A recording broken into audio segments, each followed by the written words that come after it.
um aspecto profético, alguns assuntos onde falamos que nós precisamos de uma atenção especial.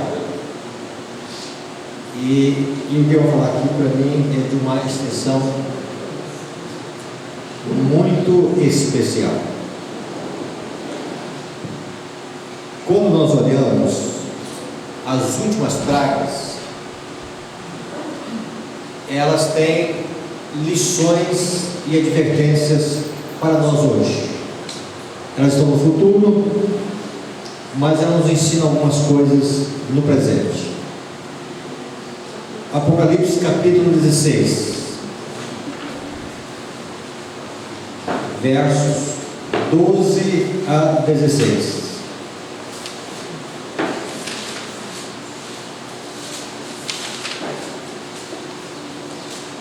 O folhear da palavra de Deus é um santo barulho.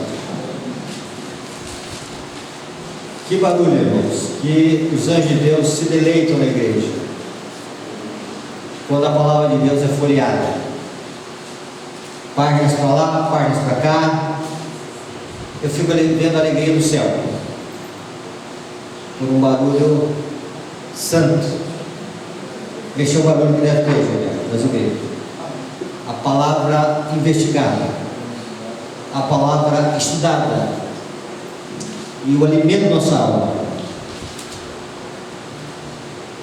E o texto vai dizer que derramou o sexto a sua taça sobre o grande rio Eufrates, cujas águas secaram, para que separasse o caminho dos reis que vêm do lado nascente do sol. Quando se olha a sexta praga, a penúltima praga que vai cair aqui antes da vinda de Cristo, já é um momento decisivo aqui na terra, onde as coisas estão finalizando. E quando se descreve a sexta praga, é apresentado que o anjo vem e ele derrama a sexta praga, e ela ocorre sobre o rio Eufrates. Quando nós olhamos Daniel 5, é o rio que corta a Babilônia. E naquela noite, enquanto o monarca de Babilônia estava bebendo vinho nos vasos sagrados do santuário do Senhor, cujo avô levara de Jerusalém para a Babilônia, e ali no desafio a Deus, naquela noite havia um desvio do rio Eufrates que vai culminar na entrada de Ciro e seu exército, e vão destruir o soberano ali de Babilônia, e dali em diante Babilônia nunca mais se levantou como um império universal. Isto é significativo para o momento final. Então a proposta da sexta praga é o secamento do rio Eufrates. Como aconteceu em Babilônia, aquilo era, vamos dizer assim, algo que estava ilustrando o que vai acontecer no momento final. Depois então que é apresentado o secamento do rio Eufrates, e é chamado Grande Rio Eufrates, cujas águas secaram, é mostrado que isto é o preparo para que venham os reis do Oriente, ou seja, para que Cristo, e quando se fala Cristo, nós temos que entender Ele, seu Pai, vindo nas nuvens dos céus. E quando nós encontramos os demais versos, então vi sair da boca do dragão, da boca da besta e da boca do falso profeta 3 espíritos imundos, semelhante a rãs, porque eles são espíritos de demônios, operadores de sinais. e se dirigem aos reis do mundo inteiro, com o fim de ajuntá-los para a peleja do grande dia do Deus Todo-Poderoso. Então nós encontramos aqui o dragão, nós encontramos a besta, nós encontramos aqui o falso profeta, e diz a palavra de Deus que vai sair 3 espíritos imundos, e esses 3 espíritos imundos são semelhantes a rãs. Nós já estudamos em algum evento aí que as pragas do Egito eram deuses e deusas do Egito. E o que acontecia? Cada uma daqueles animais do Egito, como rãs, piolhos, eram deuses, moscas, que os egípcios adoravam. E entre esses estavam as rãs. E as rãs, elas são divindades do Egito Antigo. Elas possuem o poder, segundo a crença dos egípcios, de ressuscitar, da ressurreição. Olha a loucura dos egípcios. Então, cada juízo que caiu sobre o Egito Antigo caiu por causa de uma idolatria. E uma dessas idolatrias estavam as rãs. E eram rãs de todo lado. E nesse aspecto, se acreditava que as rãs tinham o poder da ressurreição. Quando nós olhamos esses espíritos enganadores, e quando nós olhamos, vamos dizer, eles têm um objetivo: atingir os reis do mundo inteiro, os governantes de todo o mundo. Então nós já vimos em ocasiões passadas que Babilônia, ela dá de beber a todos os reis da terra, os governantes da terra. E aqui nós encontramos que agora os espíritos imundos, ou espíritos semelhantes a rãs, operadores de sinais, espíritos de demônios, eles têm uma missão. E a missão que eles têm aqui não é inicialmente enganar a humanidade, é enganar, vamos dizer assim, atingir os reis da terra, os governantes da terra. E quando se fala dos governantes da terra, tem um objetivo: ajuntá-los para a peleja. Essa palavra peleja quer dizer combate, guerra, para a última guerra. Então, a rebelião que começou no céu se estendeu no Éden, e ela vem atravessando gerações e gerações. Então, a 6ª praga é o ápice, é o clímax, é o desfecho dessa rebelião, no sentido de que os reis da terra são agora aqueles que vão ser iludidos para que eles possam estar envolvidos com as suas nações no grande dia da peleja, da guerra, do combate do Deus Todo-Poderoso. Quando nós temos essa visão, irmãos, nós temos que entender aqui a obra do engano. Então, o engano, ele vem sendo elevado na sua dimensão de iludir as pessoas.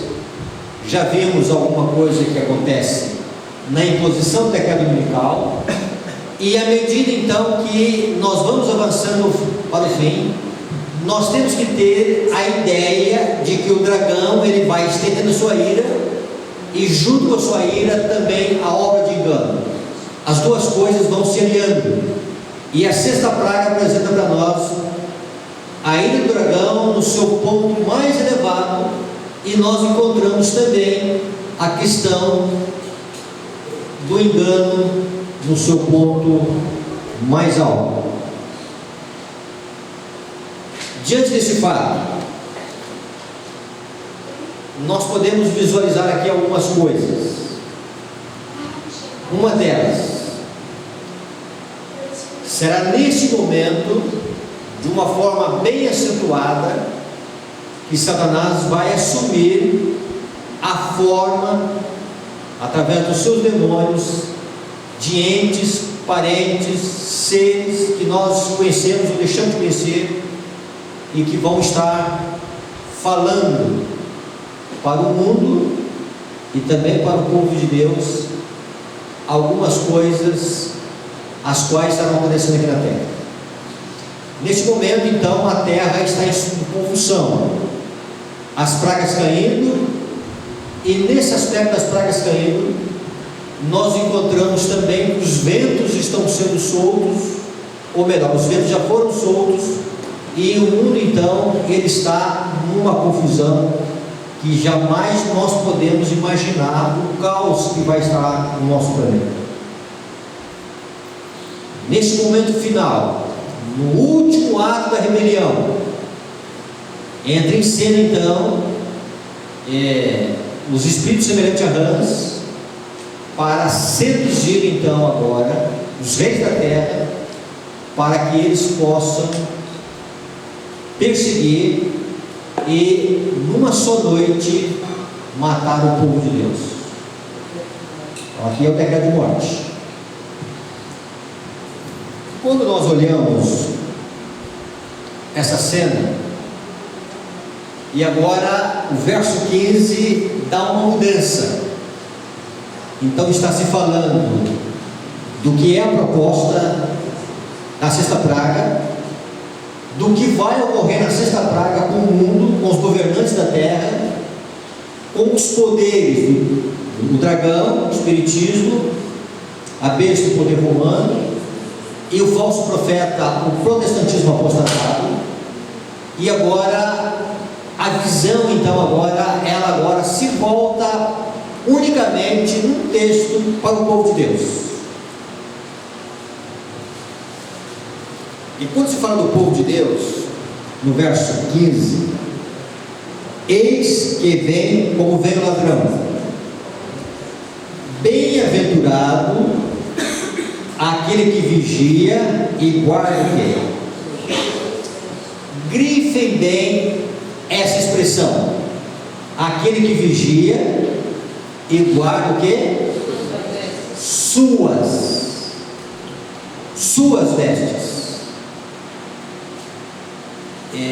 Então nós encontramos no Apocalipse que existem as vestes da justiça de Cristo, mas aqui nós encontramos que o povo de Deus está sendo orientado no momento final, e ele recebe uma orientação que vem do próprio Cristo, e quem fala aqui é Cristo, e ele está dizendo: olha, eu estou vindo como veio o ladrão, de uma forma inesperada e rápida. Portanto, vigiai, guardai vossas vestes, suas vestes, para que não ande nu, e veja o que? A sua vergonha. Então vejam bem, a orientação está dizendo: guarda as suas vestes. Por quê? Para que não ande nu, e se andar nu, vai se ver a sua vergonha. Então nós temos aqui várias coisas. Antes de nós entrarmos aqui nessa expressão do que são essas vestes, elas são chamadas de suas vestes, e vamos mentalizar que nós somos aqueles que vão estar nesse período vivos. E aí Jesus dizendo: olha, Jorge, continue vigiando, guarda as suas vestes, para que você não ande nu e não se veja a sua vergonha. Aí nós temos que mentalizar o que vai estar ocorrendo em cima de nós no santuário celestial. Quando se fala no santuário, nós temos que ter a ideia aqui do santuário onde está a presença de Deus. Santuário, onde está a presença do Pai. Neste momento, Cristo, ele não estará como mediador. Então vamos entender aqui o que é mediação. Cristo, ele é o mediador entre os homens e Deus. Cristo, ele faz esta ponte. Diante desse abismo que foi feito, o pecado fez uma separação entre o homem e Deus. E porque Jesus Cristo, ele é Deus e ele é homem, ele é 100% Deus e ele é 100% homem, ele une de um braço com a sua divindade a mão do Pai, e com a sua humanidade ele une o homem caído. E assim Cristo, ele faz a mediação. Ele é aquele que restaura a inimizade entre o homem e Deus. Então nós temos paz. Então nós temos dois sentidos de ter paz na vida: uma paz que o Espírito Santo gera em nosso coração pela alegria da redenção, mas tem um outro sentido da paz, a inimizade em que consistia entre o homem e Deus, o Espírito Santo, mediante Cristo, ele faz esta, vamos dizer assim, harmonia entre Deus e o homem, e essa reconciliação, e aí nós temos paz para com Deus. Acabou a inimizade, nesse sentido, nesse aspecto, porque nós temos um mediador. E através de Cristo nós temos acesso às bênçãos de Deus, nós temos acesso ao perdão de Deus, nós temos acesso à misericórdia de Deus. Então Cristo, neste momento da sexta praga, não existe mais essa mediação. Se não existe mais essa mediação, também não existe mais a intercessão. Acabou a intercessão. Se nós pudéssemos ver outros textos aqui, nós vamos ver que neste momento o incensário do sumo sacerdote, ele já foi lançado por terra, ou seja, não temos mais a intercessão de Cristo, não temos mais alguém chegando pelo Pai e pedindo misericórdia para o pecador. Então esse é o cenário que nós temos. E a grande e a solene pergunta diante desse fato é: como permanecer em pé diante de um Deus santo, já que nós não temos um intercessor? E se não temos um intercessor, é porque não temos um mediador, ou porque não temos um mediador, nós não teremos um intercessor. Neste momento, Cristo, ele não estará fazendo esta ligação entre o homem e Deus no santuário. Ele estará com as suas vestes de vingança, aguardando um momento fora do santuário para vir à terra e buscar os seus. E a sexta praga já é o momento dos reis que vêm do lado da nascente do sol, ou seja, Cristo e o Pai. Você pode incluir também a pessoa do Espírito Santo, as três pessoas vindo aqui à terra para buscar o homem. Deus aguardando esse momento. E o secamento do rio Eufrates é o momento então que se tem de que está anunciando aqui coisas solenes na terra, mas que são indicativos da breve e iminente volta de Jesus. Então esse é o cenário. Como sobreviver diante de um Deus santo?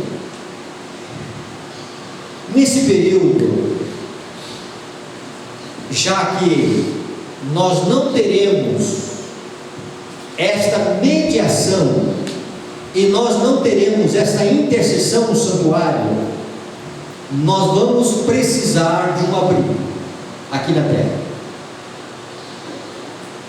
Com Moisés, uma certa feita, Deus colocou Moisés na abertura, na fenda de uma rocha, e Moisés estava ali escondido. E quando Deus passa, Moisés vai ver a Deus pelas costas, mas aquela rocha, ela estava indicando que Moisés estava escondido, ou seja, Deus providenciou um abrigo para colocar Moisés, e assim Moisés pudesse estar protegido. Vamos ter que ter isso em vista. Então, na abertura daquela fenda, estava Moisés, e aí Deus colocou a sua mão, e depois Deus passou, e Moisés viu a Deus somente até onde o mortal podia olhar. No entanto, irmãos, no tempo de angústia, nós vamos, como Moisés, não vamos dar um esconderijo,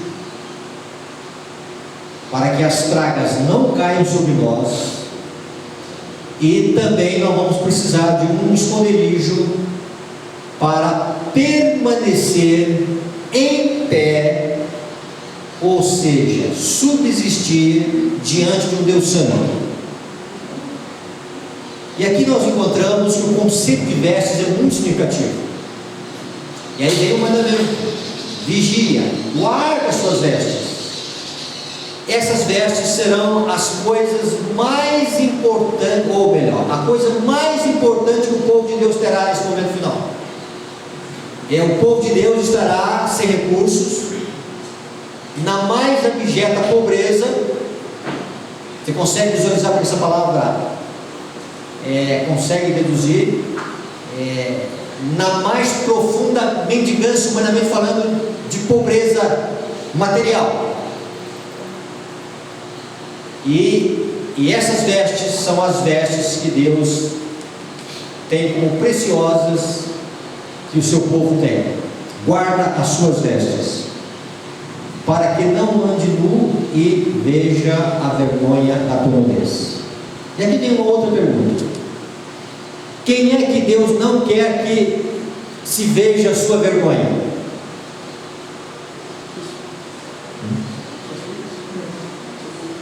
Seu povo, mas de uma forma bem específica. Quem é que Deus não quer que ele, vamos dizer, se enxergue nu? Ok? Está assim, mas de uma forma bem mais clara. Está vendo? Os remanescentes, tá? Aqui é uma descrição dos 144 mil que estão aqui, tá? Do remanescente final, tá? Do povo de Deus. Deus, agora vamos olhar isso de uma forma individual, tá? Então Jesus está falando de uma forma também individual. Bem-aventurado é aquele que vigia, não está falando de uma forma seletiva, está falando de uma forma individual, para que guarde suas vestes. Então, Deus não quer que aquele que é proprietário das suas vestes, ele veja a sua nudez. Vamos olhar essa visão dentro do início da história desse mundo. Quando nós encontramos a queda de Adão e Eva, só lembrando que Adão e Eva não possuíam vestes artificiais como nós possuímos. Havia ali uma luz de santidade, uma luz de glória, que revestia o casal, e essa luz que revestia o casal, ela vai desaparecer com a entrada do pecado. E se você quiser também mencionar aqui que o Espírito Santo foi retirado do homem assim que ele pecou, você pode dizer, tá? Então também aquela luz que revestiu o casal, ela estava também relacionada diretamente com o domínio sobre o Espírito Santo, sobre a vida do primeiro casal. E quando eles pecam, no verso 7, no capítulo 3 do livro de Gênesis. Então vamos lá ao livro de Gênesis. No capítulo 3, no verso 7.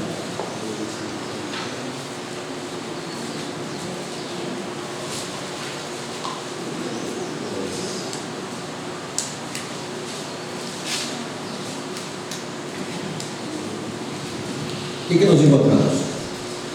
Abriram-se então os olhos de ambos, e percebendo que estavam nus, cozeram folhas de figueira e fizeram cintas para si. Logo após a entrada do pecado, desaparece aquela roupagem de luz do primeiro casal, e pela primeira vez eles vão concentrar no físico, e eles vão perceber e ter a ciência de que estão nus, e vão fazer roupas. E essas roupas, diz que cozeram folha de figueira e fizeram cintas para si. É interessante, se nós fizermos aqui um estudo no Apocalipse, no capítulo 1, Cristo ele é apresentado como tendo uma cinta de ouro ao peito. No capítulo 15 do Apocalipse, os anjos de Deus que saem do santuário celestial com a missão de derramar as 7 últimas pragas, eles possuem cintas de ouro. E o ouro, na palavra de Deus, é o símbolo da divindade e também do atributo do amor.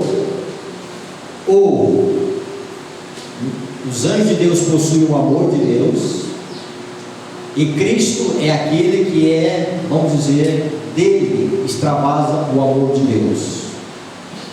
E no entanto agora Adão e Eva, eles estão fazendo agora vestimentas, cintas de folha de figueira. E quando ouviram a voz do Senhor Deus, e andava pela viração do dia, pela tarde, esconderam-se da presença do Senhor Deus. Vejam bem, no tempo final, no momento em que antecede a volta de Cristo, como viver diante de um Deus Santo, tanto na questão das pragas que vão cair, como também na iminência de que Cristo vai aparecer nas nuvens dos céus. E quando nós olhamos para o jardim do Éden, quando ouviram a voz do Senhor que andava no jardim pela viração do dia, esconderam-se da presença do Senhor Deus, o homem e a sua esposa, a mulher, por entre as árvores do jardim. Então Adão e Eva vão fazer vestes de folha de figueira, e não só isso, eles vão procurar as árvores do jardim do Éden, para que essas possam servir de esconderijo. Quando nós olhamos Apocalipse 6, também nós encontramos os ímpios pedindo esconderijo. E agora, olhando para a vida de Cristo, no capítulo 6, no 6º selo, eles vão pedir, eles vão clamar aos montes rochedos: escondei-nos da face daquele que se assenta no trono e da ira do Cordeiro, porque chegou o grande dia da ira deles, e quem é que pode permanecer em pé? Então, a história do pecado começa o homem procurando as árvores, para que essas possam ser esconderijos da presença do Senhor. E o Apocalipse, ele também termina a história desse mundo com os ímpios, pedindo então os montes, os rochedos, que estão sendo abalados, que caiam sobre eles, para que possam ser esconderijos da presença de Deus. E novamente vem a pergunta: como sobreviver diante de Deus Santo, que nós não teremos mais um mediador, que nós não teremos mais um intercessor? E quando Deus então, ele olha Adão e Eva achando que estavam cobertos, e é bom nós frisarmos aqui que fisicamente eles estavam cobertos, mas uma nudez de alma, uma nudez espiritual, eles estavam descobertos, e folha de figueira não poderiam suprir a deficiência que eles tinham, e também nem árvore poderia esconder-se da presença do Senhor. E aí Deus vai perguntar para eles, né? E chamou o Senhor Deus ao homem e lhe perguntou: aonde estás, Adão? Deus sabia onde Adão estava, mas Deus queria que Adão reconhecesse por que ele estava atrás das árvores e expressasse a culpa do pecado. E ele respondeu: ouvi a tua voz no jardim, e porque estava nu. Por quê? Tive medo e me escondi. O medo sempre acompanha a culpa.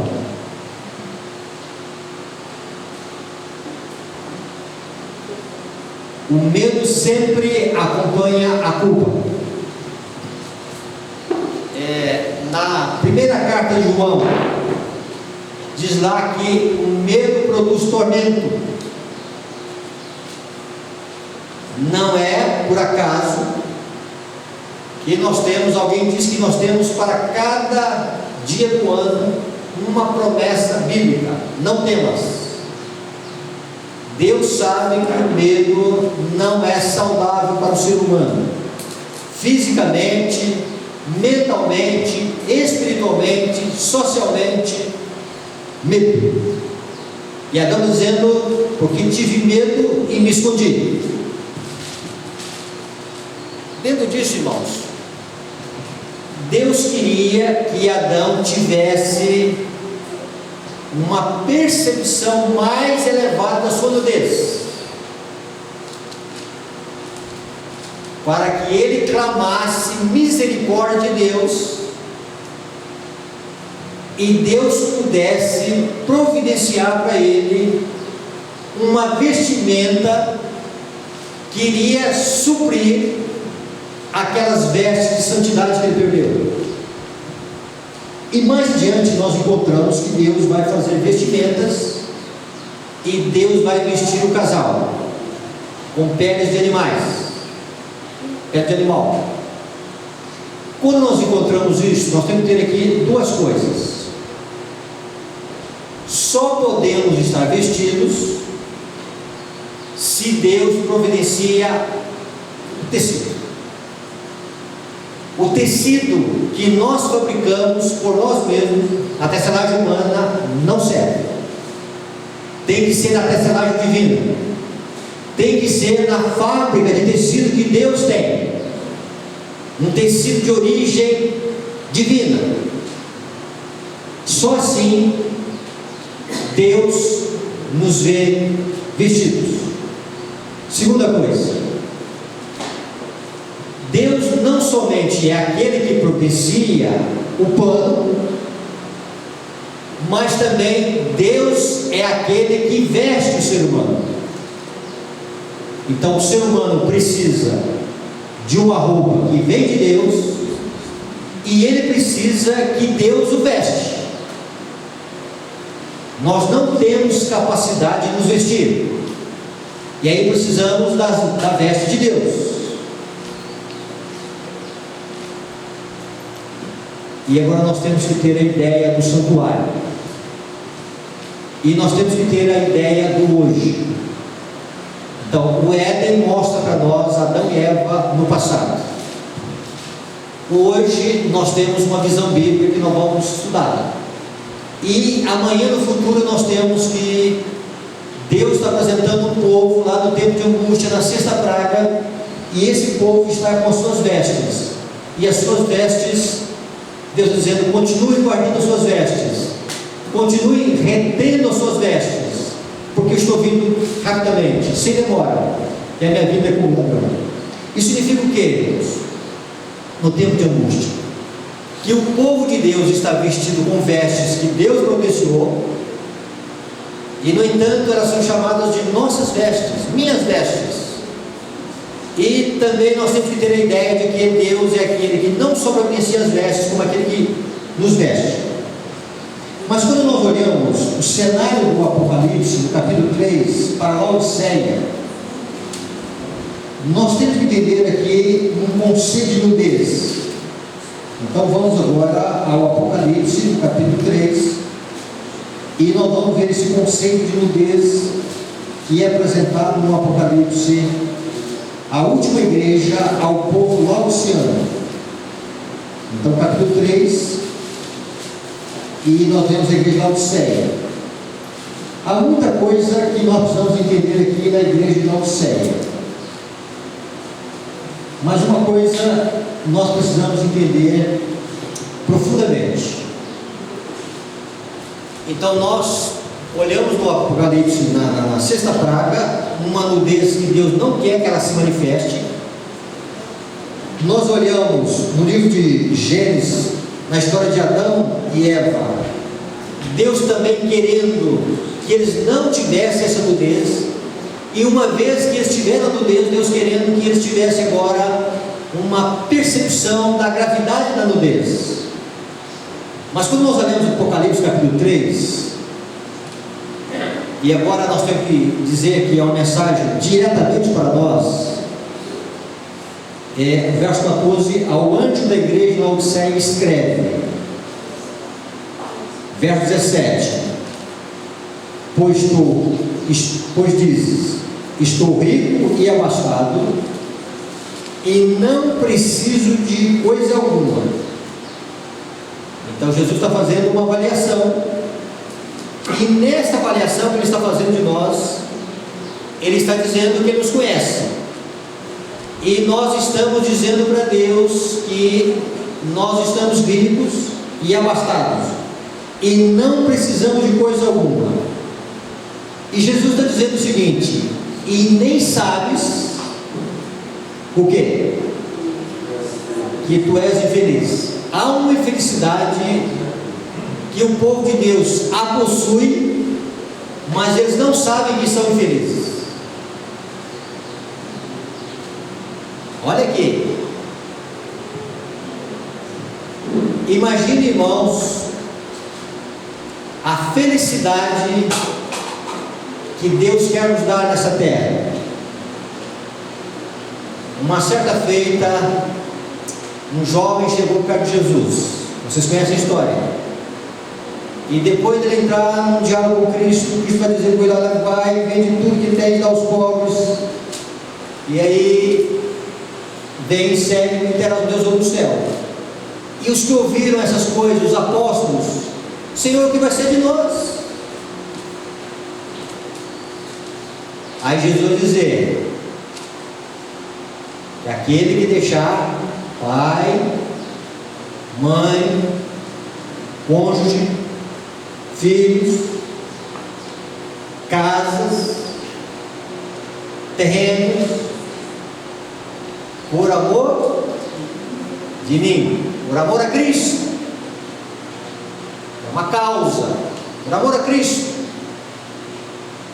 receberá 100 vezes na vida, aqui e no porvir. Ou seja, existe uma felicidade que nós julgamos pelas coisas que nós temos. Se eu tiver tal coisa, tal bem material, eu sou mais feliz. E nós estamos entrando no tempo, já entramos no tempo do consumo. E nós consumimos, e há uma outra ideia em nosso ser: se eu consumo, eu sou feliz; se eu compro, eu sou feliz; se eu possuo, eu sou feliz. Jesus era desprovido de bens materiais e era feliz. A igreja primitiva, irmãos, chegou um momento que um paralítico estava pedindo esmola, e Pedro vai dizer: olha, João, prata nem ouro, dinheiro não temos. Mas pergunte para João e Pedro ali no Pentecostes, no pós-Pentecoste, se eles eram infelizes. Pergunte para eles se a vida era sem sentido. Eles eram felizes e extremamente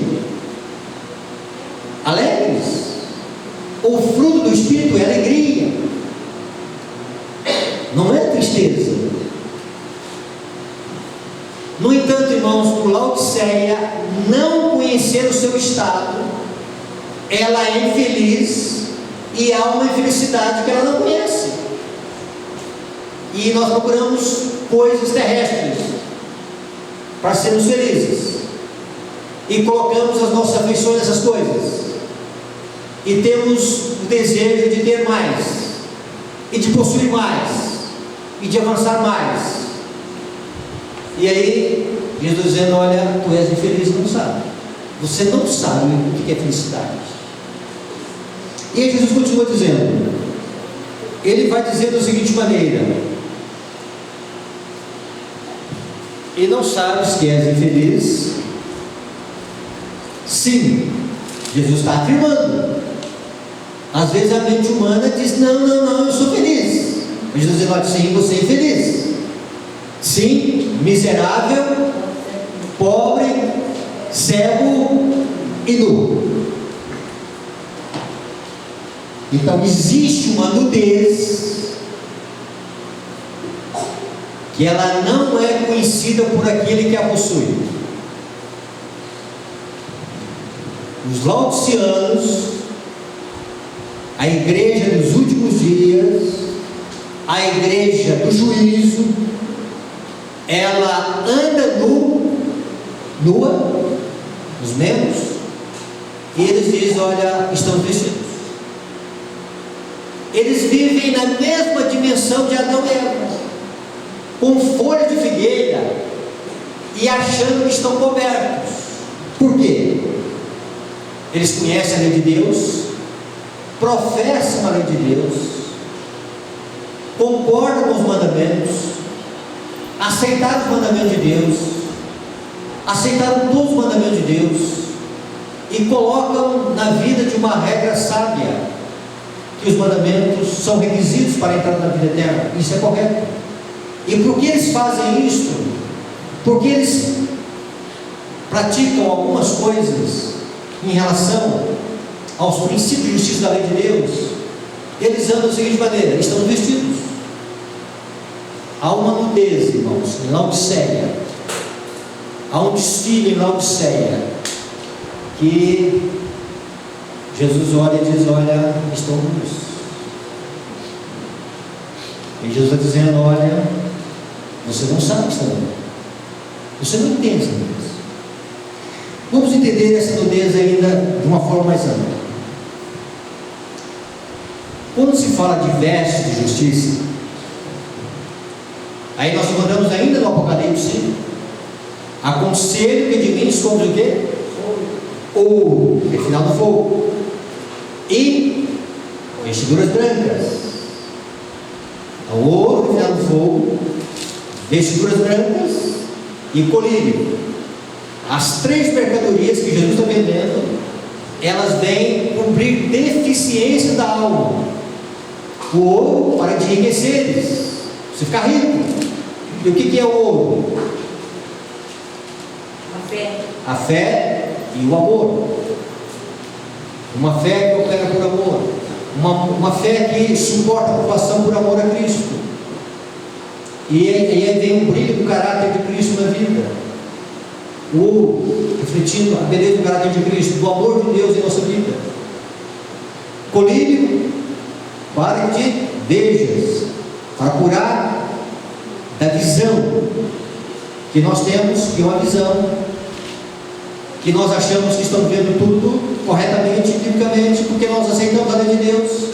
Mas Jesus dizendo: olha, eu preciso que o meu povo veja, que o meu povo enxergue, que o meu povo entenda mais. E o colírio, ele dá o discernimento do povo de Deus para entender a sua condição espiritual também. Mas tem aqui, irmãos, nesse ponto central aqui, a mercadoria das vestiduras brancas, vestimentas brancas. Então Jesus está oferecendo vestimentas brancas. É a única veste que cobre as nossas deficiências da nudez. Jesus providencia o pano, Jesus providencia o feitio, e Ele também é aquele que quer nos vestir. Então, quando a igreja de Deus estiver com vestes brancas, a igreja de Deus estará pronta para ir para as bodas ou para ser as bodas do Cordeiro. Ainda quando nós encontramos esse conceito dessas vestimentas, nós temos que entender agora o santuário celestial. Lá em cima nós temos entre o homem e Deus, Cristo Jesus, o nosso sumo sacerdote, ele que tem um sacrifício todo eficiente ao nosso favor, um sacrifício expiatório. E quando nós olhamos para Cristo, quando o nosso coração se rende ao coração de Cristo, quando a nossa mente ela se une à mente de Cristo, quando os nossos pensamentos são levados ao cativeiro da graça de Cristo, quando o ser humano, numa fé viva, gerada por Deus na alma, colocada no nosso coração da alma, ele olha para Cristo e ele vê a única esperança de ter vida eterna. A graça e a misericórdia de Cristo, o sacrifício de Cristo. E ele se une a Cristo, uma união pela fé, uma união viva, uma ligação viva, uma operação gerada pelo Espírito Santo que faz essa junção entre o homem e Deus através de Cristo Jesus. Então, se nós estamos em Cristo pela fé, se é uma identificação do nosso coração ao coração de Cristo, da nossa mente à mente de Cristo, dos nossos pensamentos realizados em Cristo, tudo então direcionado a Cristo, as nossas afeições, o nosso, vamos dizer assim, submeter a Cristo. E aí o Pai tem a visão, irmãos, porque nós estamos em Cristo, e em Cristo nós estamos escondidos. O Pai não nos vê vestidos de folhas de figueira. O Pai nos vê vestidos com vestes que Deus proporcionou.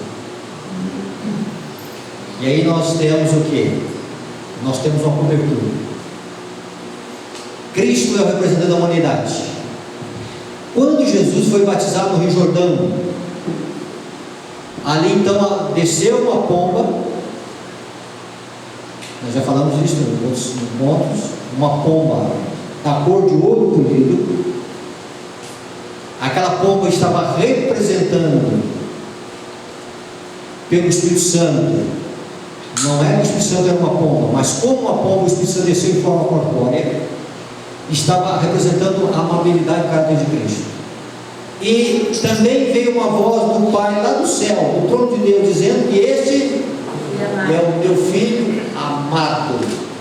Então, irmãos, quando alguém é coberto com o manto da perfeita obediência de Cristo no céu, quando nós olhamos então pela fé, que Cristo então ele é, vamos dizer assim, a expiação para os nossos pecados, ele é o recurso que Deus providenciou para nós, ele é o refúgio que nós temos. O Pai nos vê, além de estarem cobertos, o Pai também nos vê como amados e amadas de Deus. Deus não tem filhos abastardos. Deus tem filhos amados e amadas. E glória a Deus por isso. Deus não tem filho que ele ama mais do que o outro. Nós, seres humanos, temos isso, tá?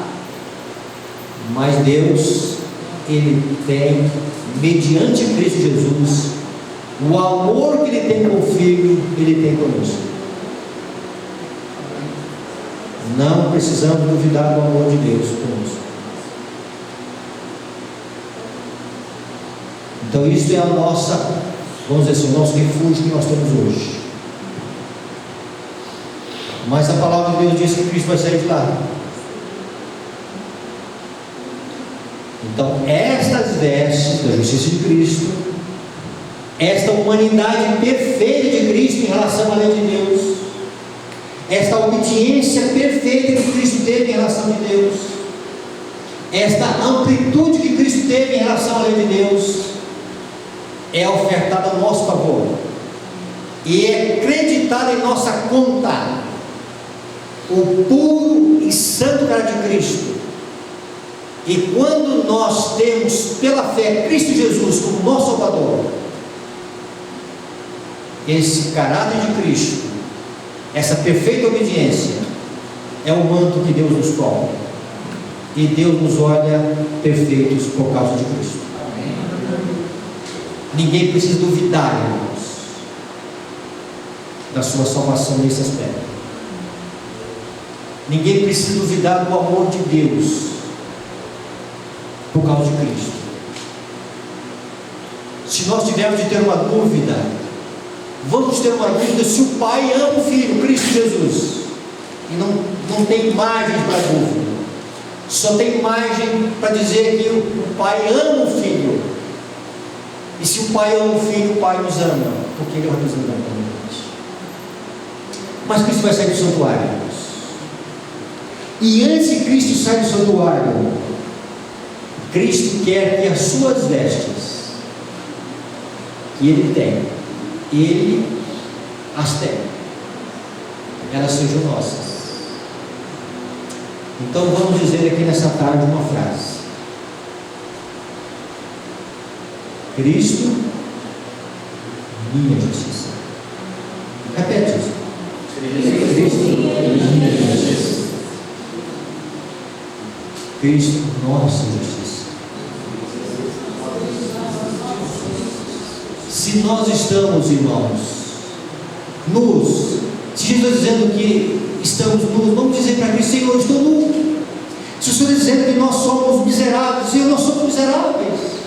Se o Senhor está dizendo que nós somos infelizes, vamos dizer para que nós somos felizes: Senhor, nós queremos as tuas vestes. E aí Jesus dizendo: compra as minhas vestes, para te vestires, a fim de que não seja manifesta a vergonha da tua nudez. Alguns não vão atender esse conselho, vão banalizar esse conselho e vão avançar na vida sem fazer essa compra, e vão adentrar o tempo de angústia, e vão adentrar o momento das pragas, e lá no tempo de angústia eles vão olhar: estou nu.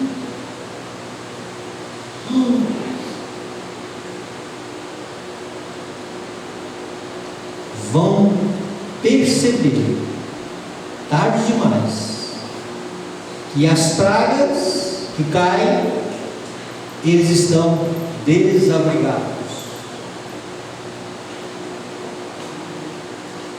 Precisamos dessas vestes. Irmão, se a igreja entender isso, a igreja vai estudar isso 24 horas. A igreja vai querer entender isso, a igreja vai orar a Deus, vai pedir a Deus: Senhor, o que nós mais precisamos são dessas vestes. Não as minhas vestes, Senhor. Saulo, que mais tarde se torna Paulo, o que ele fez? Ele entendeu corretamente a lei de Deus. Ele entendeu que os 10 mandamentos é um requisito de Deus, e que a lei de Deus não pode fazer, que a lei de Deus precisa fazer parte da vida do homem. E ele vai dizer: Senhor, eu consigo que a lei é boa, a lei é justa, a lei é santa. E Saulo procurou uma justiça que vem da lei, mas Deus está dizendo para Saulo: não, Saulo, está precisando de uma justiça, não é uma justiça que vem da lei. A lei requer justiça, a lei em si é justiça, a lei demanda justiça, a lei é essencial para o governo de Deus, a lei faz parte do caráter de Deus. A lei de Deus, ela existe antes do pecado e ela vai existir eternamente. Somente os obedientes vão entrar no céu, somente aqueles que têm zelo pela lei de Deus que vão entrar no céu. Mas Saulo, você não pode buscar uma justiça que vem da lei. Você não pode mirar na lei e encontrar na justiça. Ela requer justiça, ela é justiça, ela demanda justiça, ela é princípio de justiça, ela é norma de justiça, mas ela não vai te dar a justiça que você quer. Saulo, você precisa de uma justiça que vem de Deus. E se a justiça não vir de Deus, você está mirando a lei de Deus corretamente de um lado e achando que está observando a lei de Deus, e não está. Você está observando a forma externa da lei de Deus, mas dentro do seu coração você não está obedecendo a lei de Deus. Isso aconteceu com os judeus na época de Saulo. Eles tinham zelo pelo sábado de Deus. E que zelo eles tinham? Alguns exageravam, alguns desequilibravam, mas tinham zelo. Mas eles tinham dificuldades com o dono do sábado. Rejeitaram a justiça que vem de Deus, miraram na lei de Deus corretamente. Não tem erro querer a lei de Deus, mas o erro está em querer uma justiça que vem da lei de Deus. E aí Deus dizendo: olha, a justiça que a lei de Deus não pode oferecer para vocês, eu vou providenciar.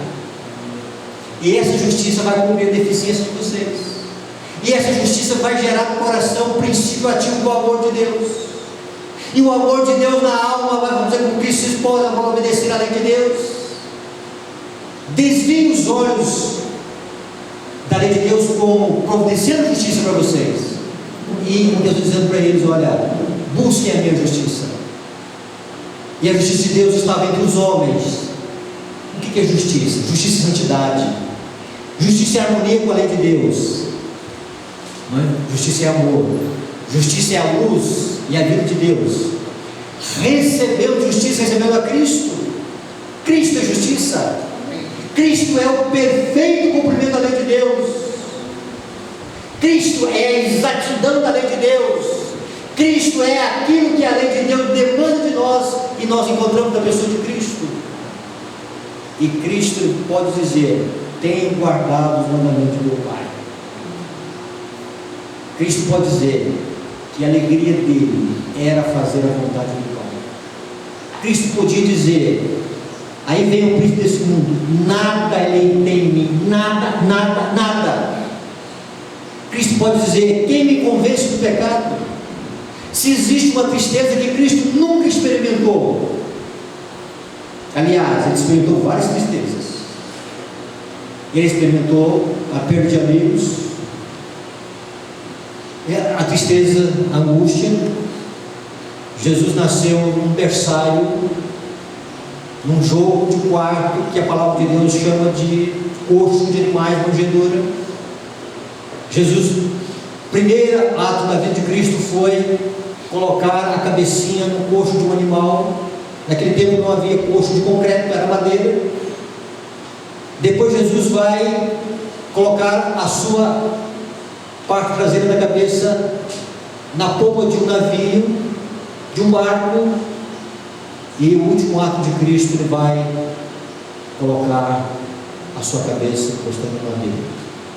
Desde cedo Cristo teve a vocação, irmãos, para o madeira, para a cruz, morrer, sacrificar, para que você e eu vivamos. O perdão saiu de graça para nós, mas para Cristo, irmãos, deixou sequelas eternas. Que amor, irmãos! E na medida em que eu não tenho compreensão desse amor, irmãos, nós vamos entender o grande propósito de Deus. No entanto, irmãos, Saulo, quando ele entendeu a profundidade da lei de Deus, quando ele entendeu a natureza espiritual da lei de Deus, quando ele se viu como Deus o vê, ele vai exclamar: miserável homem que sou, quem me livrará do corpo dessa morte? E ele vai encontrar a resposta: pela graça de Deus, nenhuma condenação há para os que estão em Cristo Jesus. Amém. Se nós entendemos isso, irmãos, se nós vemos deficiência em nós vamos continuar salientando a importância da lei de Deus, mas agora nós vamos buscar a justiça que vem de Deus, para que essa lei ela se torne mais ampla em nossa vida, profunda em nossa vida, significativa em nossa vida, ela se torna espiritual em nossa vida. Quando se fala dessas vestes brancas, então nós temos que entender a humanidade perfeita no céu. Mas nós temos que entender também a natureza divina de Cristo. Nele habita corporalmente a plenitude da divindade. O Cristo é um ser humano e Cristo também é um ser divino. E Cristo quer que a sua divindade ela seja nossa, no sentido de que nós sejamos participantes dela e que sejamos tomados de toda a plenitude de Deus e que sejamos cheios do Espírito Santo e que sejamos, irmãos, agraciados com a graça de Deus. Quando a chuva serôdia cair, quando o derramamento do Espírito Santo cair sobre a nossa vida, quando Deus derramar a plenitude do seu Santo Espírito, quando nós formos tomados toda a posse de Deus, Deus nos verá vestidos aqui na terra. Coloque a chuva serôdia como um revestimento de justiça, porque Cristo, Ele estará presente em nossa vida mediante o Espírito Santo, e Deus vai olhar de cima e Deus vai nos ver vestidos. A última coisa, aconselho que de mim compres vestiduras brancas para te vestires, a fim de que não seja manifesta a vergonha da nudez. Por quê? Porque no tempo que as pragas começarem a cair, não vai haver nenhum tipo de máscara, nenhum tipo de engano. As coisas vão ser reais. De um lado, um grupo vestido com as vestes de Cristo, um grupo revestido de justiça e um grupo que estará despido. Do grupo que estará despido, haverão dois grupos de pessoas. Um grupo de pessoas que rejeitaram completamente a justiça de Cristo, estabeleceram sua própria justiça, e um outro grupo que durante um tempo acharam que estavam vestidos, e quando tiveram a realidade da sua condição espiritual, já que eles não deixaram que Deus mostrasse para eles a sua condição espiritual, é como se eles dissessem: me engana-me, porque eu gosto de viver enganado, eu gosto de viver dentro de uma presunção, eu gosto de viver dentro de uma máscara de cristianismo, eu gosto de viver dentro de uma falsidade, cantando que eu estou salvo e estou vestido, mas no entanto não querem deparar com a realidade, não querem olhar para o espelho e dizer: Senhor, sonda-me, vê se tem algum motivo no meu coração que está desagradando a Ti, Senhor, vê se tem alguma coisa em minha vida que o Senhor não está contentando. Senhor, mostra-me a minha nudez de alma, Senhor, mostra a minha condição espiritual, mostra, Senhor, como estou diante de Ti. E se o coração estiver sedento de uma alta inspeção divina, a sondagem divina entra, e quando a sondagem divina entra, irmãos, Deus revela os pormenores do nosso caráter, Deus revela os pormenores das coisas que estão ocultas no nosso coração, que só Ele conhece, nem nós mesmos conhecemos a profundidade dos enganos que nós temos na vida, a profundidade dos enganos que nós abrigamos no coração, e também os defeitos que nós abrigamos. Alguns se tornam conhecidos, outros são ocultos para nós.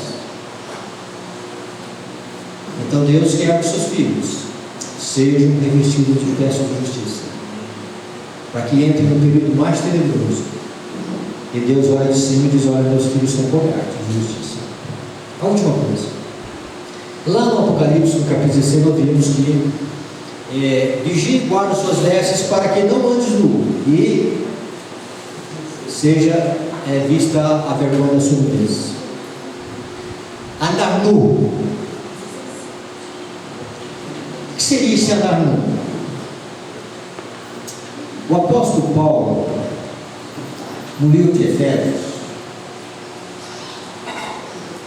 capítulo 2, ele vai dizer o seguinte: Então nós temos aqui dois conceitos que nós vamos entender. Efésios capítulo 2, o verso 8 e o verso 9.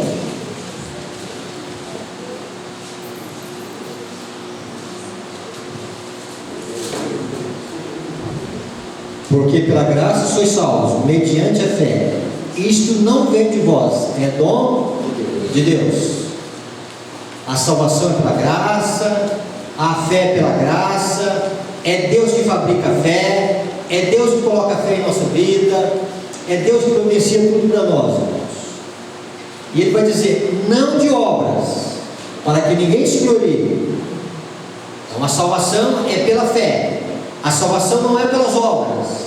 Obras são atos, são feitos. E aí nós podemos dizer o seguinte: são as nossas realizações em relação à obediência à lei de Deus. E Paulo está dizendo o seguinte: olha, a salvação é pela fé.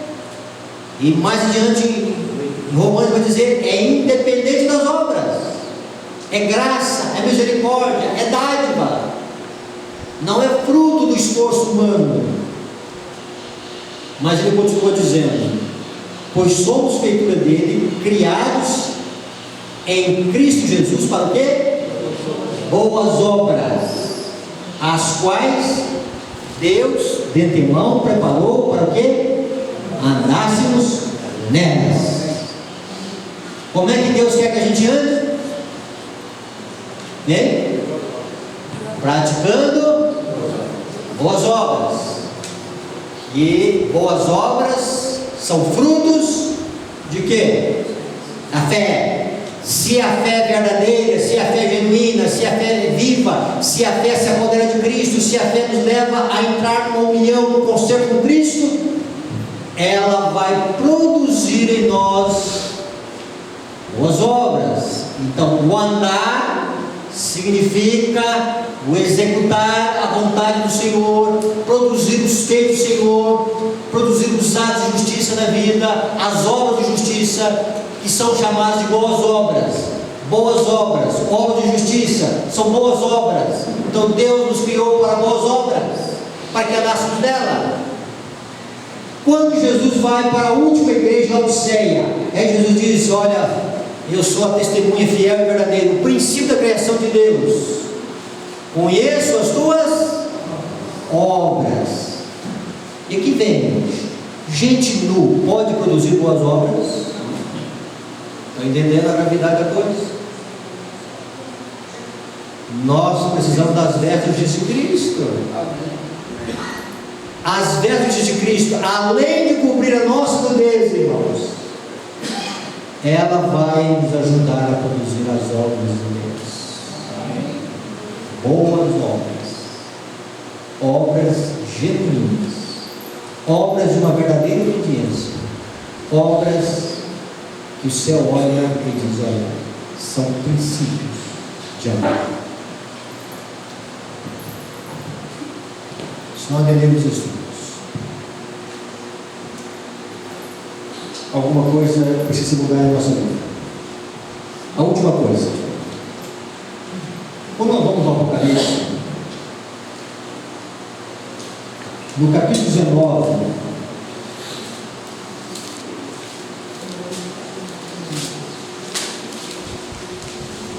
um dos versos que eu tenho no meu coração predileto.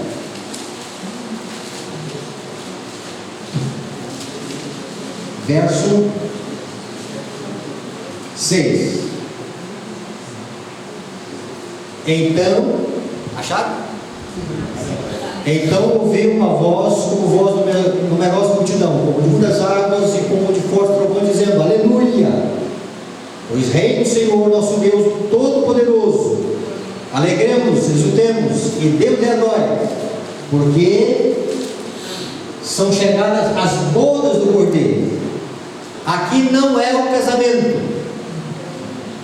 O casamento ocorre agora no céu. Cristo entra e se apresenta do Pai para receber o reino. Essa recepção do reino é o casamento, é a boda. Só tem uma maneira de nós irmos para esse casamento: é pela fé, acompanhando o ministério de Cristo no santuário celestial. Um dos erros da nossa vida é querer ir para a ceia das bodas, para a festa sem ir para o casamento. Primeiro nós temos que ir para o casamento. E o casamento nós acompanhamos pela fé o ministério de Cristo, Santíssimo. Quando João, ele vê os 144 mil, e ele vê lá que no Monte Sião está o Cordeiro de Deus e os 144 mil em pé. E depois ele vai dizer o seguinte na visão: são esses que seguem o Cordeiro por onde quer o Cordeiro vá. E o Cordeiro agora está no Santíssimo. E o povo de Deus acompanha pela fé o ministério de Cristo no Santíssimo. A visão do povo de Deus não é este mundo. A visão do povo de Deus é o santuário celestial. Porque lá estão as bênçãos do novo concerto. E quais são essas bênçãos? Que Deus vai imprimir a sua lei no nosso coração. E ela vai ser fixada no nosso coração para todo sempre. E Deus vai cancelar os nossos pecados. Então nós estamos lá, pela fé, a mente voltada para o santuário celestial, achegando confiadamente, pela fé, olhando para Cristo como o autor e consumador da nossa fé, e aquele que não possui pecado, aquele que se compadece das nossas fraquezas. E aí nós chegamos perante Cristo, irmãos, e suplicamos misericórdia, e achamos não só misericórdia, mas graça para o socorro em ocasião oportuna. Assim diz para nós o texto de Hebreus. Mas nós encontramos, irmãos, que a palavra está dizendo aqui da ceia. A ceia, ela está agora a ser um motivo de alegria no céu. Olha, Cristo já recebeu o rei, Cristo já recebeu a Nova Jerusalém, o casamento já aconteceu no céu, Cristo então já recebeu a esposa, a Nova Jerusalém. Agora Cristo vem buscar então a sua igreja, porque são chegadas as bodas do Cordeiro, cuja esposa a si mesmo, eu vou colocar aqui uma tradução que eu acho que é bem melhor que esta, já está pronta, pois lhe foi dado. Olha aqui, irmãos, foi dado vestir-se do linho finíssimo, resplandecente e puro, o puro caráter de Cristo. Quando isso acontece, quando a igreja recebe a plenitude do Espírito de Deus, que é chamado chuva celoso, que é chamado a graça que vem através do refrigério. Então nós, quando tivermos com essas vestes, com esse linho finíssimo, estaremos refletindo a semelhança com Jesus. Mas o Apocalipse vai dizer uma coisa muito interessante, porque o linho resplandecente e puro são os atos de justiça dos santos, ou são as obras de justiça. Interessante que o Apocalipse fala de obras de justiça, atos de justiça, e o Apocalipse fala de prática de justiça. Continue o santo na prática da justiça. O linho finíssimo, atos de justiça. Qual a diferença entre atos de justiça e prática de justiça?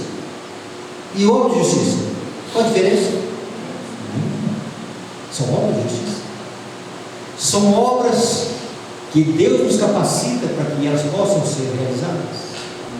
Então, andar vestido de vestes que o céu providencia para nós é estar preparado para as boas do Cordeiro, é estar praticando obras de justiça, é estar praticando atos de justiça, é estar praticando obras de justiça. Com a nossa deficiência, nós achamos que a nossa obediência nos dá garantia para o céu, porque são obras de justiça, porque ela é de Deus a justiça. E aí Jesus olha para nós e diz: olha, eu conheço as tuas obras, eu conheço de onde procedem essas obras, eu conheço a procedência do seu amor comigo. E Jesus consegue ver algumas coisas que nós não conseguimos ver. Ele consegue ver o egoísmo em nossa vida, mesmo naquilo que nós fazemos de bom para Deus e Deus. Só nos resta uma coisa: nos apegar para Cristo, nos voltar para Cristo. E quanto mais nós buscamos o ministério de justiça que Deus oferece para nós no Espírito Santo, mais nós compreendemos, irmãos, que a eficácia do sangue de Cristo é um motivo de nós gloriarmos todos os dias na cruz de Cristo. Cristo, Cristo. E ao mesmo tempo o Espírito Santo ele vai colocando no nosso coração o querer que essas vestes, que essa beleza de Cristo, ela seja reproduzida na vida. Senhor, eu quero ser semelhante a Ti. Eu quero ser refletido do Pai. Eu quero a Tua bondade. Eu quero o Teu amor. Quando nós estivermos cheios do Espírito Santo, a nossa linguagem não vai ser veja o que estou fazendo, mas vai ser veja a bondade de Deus em mim. Ai, irmãos, como isso acontecer. O Evangelho vai ser pregado assim. Não vai ser o que eu faço, o que eu posso fazer, mas o que Cristo faz em mim, o que Cristo faz em nós. Então Deus, bondoso, misericordioso, Ele está querendo que essas vestes que Ele oferta para nós, elas sejam vestes para que no tempo de maior necessidade, além de nós estarmos vestidos, que é o abrigo que Deus coloca na nossa vida, e quando se fala de guarda as suas vestes, significa que as vestes de Cristo agora são nossas, compramos com preço. Jesus pagou o preço em Calvário, mas nós a avaliamos como preciosa. E aí é o seguinte: e se nós perdemos tudo, irmãos, mas conseguimos essas vestes, a justiça de Cristo, nós estaremos alcançando tudo de bom que o céu pode conceder para nós, ainda nessa terra de pecado, e preparando o povo de Deus para atender o tempo de angústia. As pragas vão cair, e o povo de Deus estará selado, protegido no tempo de angústia. Se recebem o selo de Deus, é porque também possuem essas vestes. O selo de Deus é uma coisa, as vestes são outras, mas a condição para receber o selo é se receber essas vestes da justiça de Cristo. E se estão vestidos da justiça de Cristo, estão selados e recebem o selo final para entrar e atravessar o tempo de angústia. Então Deus não quer que nós vejamos a nudez tarde demais. Deus quer que nós possamos enxergar essa nudez agora em realidade. Nós precisamos que Cristo seja a nossa justiça. Nós precisamos que Cristo seja a minha justiça, não a justiça do Jorge, não a justiça do conceito humano, mas uma justiça que vem de Deus, para que nós entendamos, irmãos, quão sagrada é a lei de Deus, quão profunda é a lei de Deus, quão santa e boa é a lei de Deus, quão justa é a lei de Deus, quão perfeita é a lei de Deus, é o caráter de Deus. E em Cristo nós encontramos nele o Evangelho. Em Cristo nós encontramos nele os princípios incorporados na lei de Deus. E Cristo tanto é a lei como é o Evangelho. E quando nós miramos em Cristo, irmãos, nós vemos misericórdia para nós. E ao mesmo tempo que vemos misericórdia, nós vemos a perfeição da lei de Deus em Cristo. E aquele que olha, aquele que admira, aquele que deixa o Espírito Santo discernir o caráter de Cristo, ele diz: Senhor, eu quero esse caráter, eu quero essa bondade, eu quero essa amabilidade, eu quero essa justiça, eu quero, Senhor, praticar obras de justiça, eu não quero andar na vida. E o Espírito Santo vem, irmãos, e é colocado essa cobertura de justiça. E em outra linguagem, Isaías diz que nós estaremos na vanguarda, justiça, atrás, glória. Justiça e glória é a mesma coisa do dicionário de Deus, ou seja, no esconderijo de Deus. E a serva do Senhor vai dizer: ó, quando eu vi no tempo de angústia sem abrigo, a chuva serôdia, o refrigério que os habilitava a permanecer na presença do Senhor, não fizeram a necessária preparação, não aceitaram ser talhados pela vida dos profetas, não olharam a questão do seu estado diante de Deus.